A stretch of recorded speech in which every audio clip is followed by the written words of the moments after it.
इतने सारे लोगों को आपने संस्कार किया। मेरी फ्रेंड का जो मैं आपको बता रही थी कि उसकी पूरी सारी फैमिली सब सारे लोग थे, बिल्कुल उनका घर सील कर दिया था। उसके ब्रदर का कोई भी क्रिमिनेशन करने वाला नहीं था और आपने वहाँ, आपकी संस्था ने वहाँ पे क्रिमिनेशन किया। और ऐसे पता नहीं कितने ही लोग थे, हम टीवी में भी लगातार देख रहे थे कि आपने जब सब अपने आप को घर में बंद करके बैठे थे, आपने अपनी जान की तो परवाह ही नहीं की।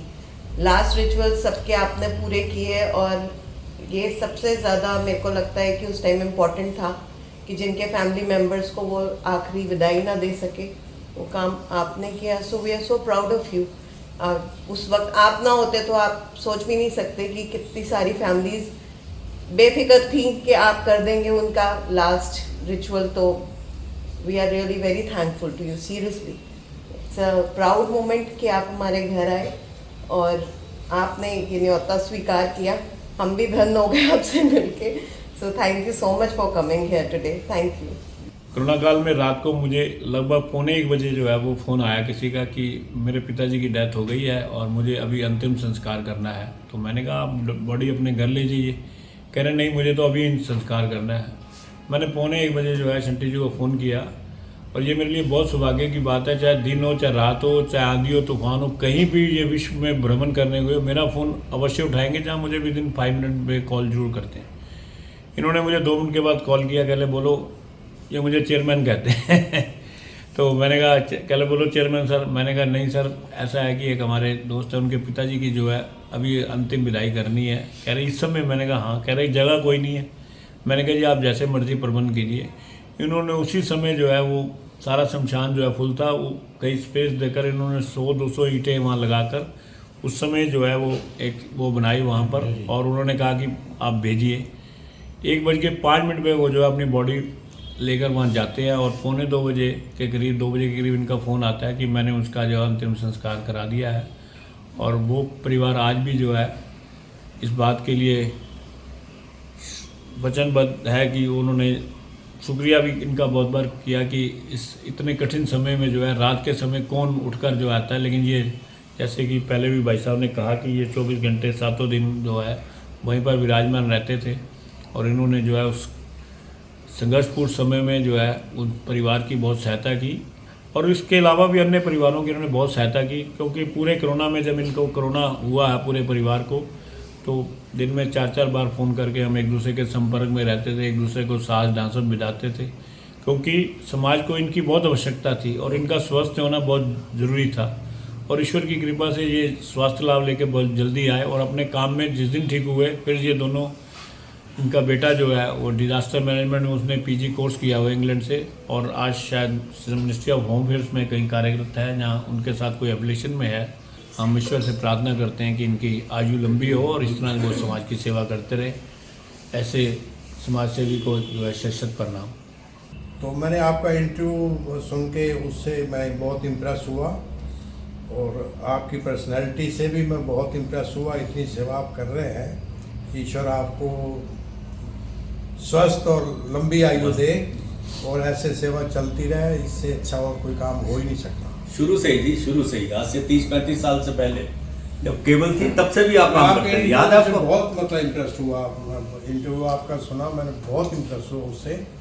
भाई ऐसे ऐसे काम करने वाले भी हैं जिनके बच्चे अपने माँ बाप की बॉडी ले जाने को तैयार नहीं होते और उनके काम आपने, उनके सारे संस्कार आपने किए। अब एक 800 गज की कोठी का मालिक जिनके 4 बेटे 2 बेटियां हों और लाखों रुपया किराया आता हो, कई बार उन्होंने मेरी एम्बुलेंस मंगाई भी एज ए पेशेंट। अब वो अंकल की डेथ हो जाती है, शाम को 4 बजे डेथ होती है। मुझे फ़ोन आता है किसी का, उनके पड़ोसी का, कि आप एम्बुलेंस भेज दीजिए, वो अंकल की डेथ हो गई है। हमने 4:30 बजे वहाँ एम्बुलेंस लगा दी और 6:30-7 बज के जब मैं खुद भी गया, मैंने कहा चलो मेरा भी फ़र्ज बनता है। परिवार के अलावा मोहल्ला सारा खड़ा था आसपास का।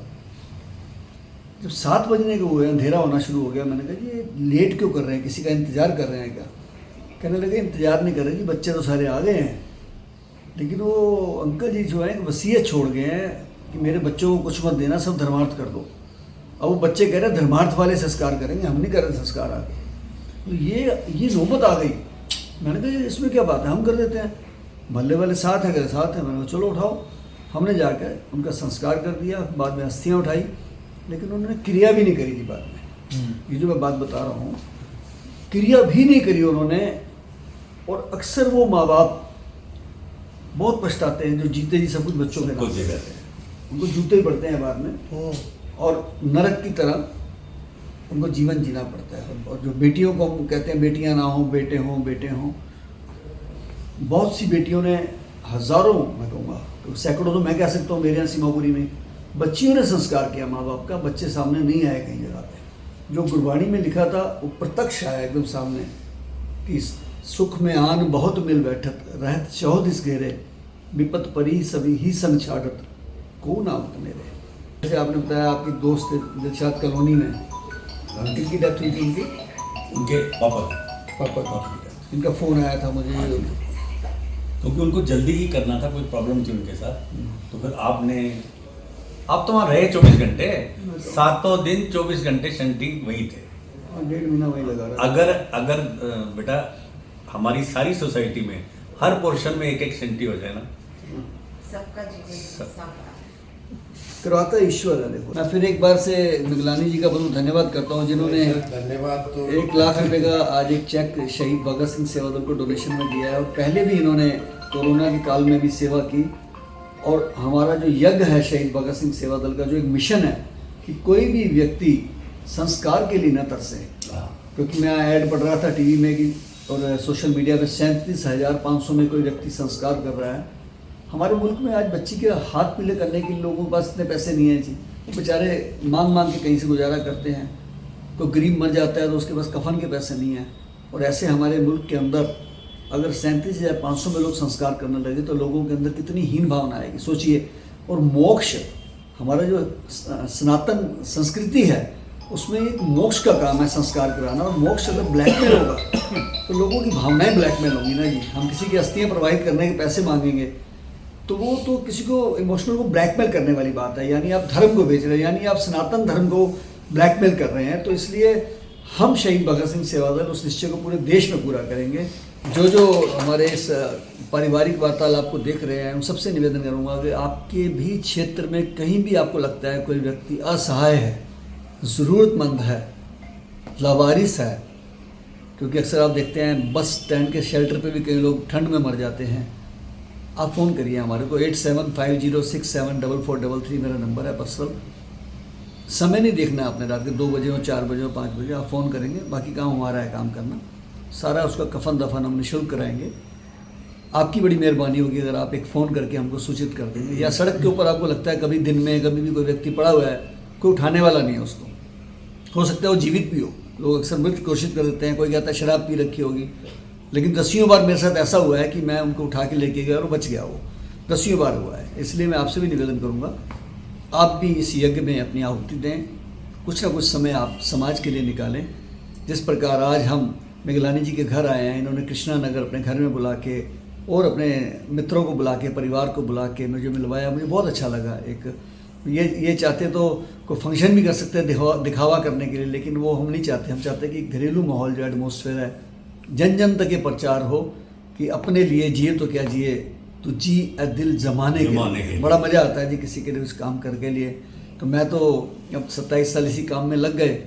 जो ये जुनून है ना जी, ये कहते हैं ना किसी की मुस्कुराहटों पे हो निसार, किसी का दर्द मिल सके तो ले उधार, किसी के वास्ते हो तेरे दिल में प्यार, जीना इसी का नाम है। बहुत अच्छा लगा यहाँ के।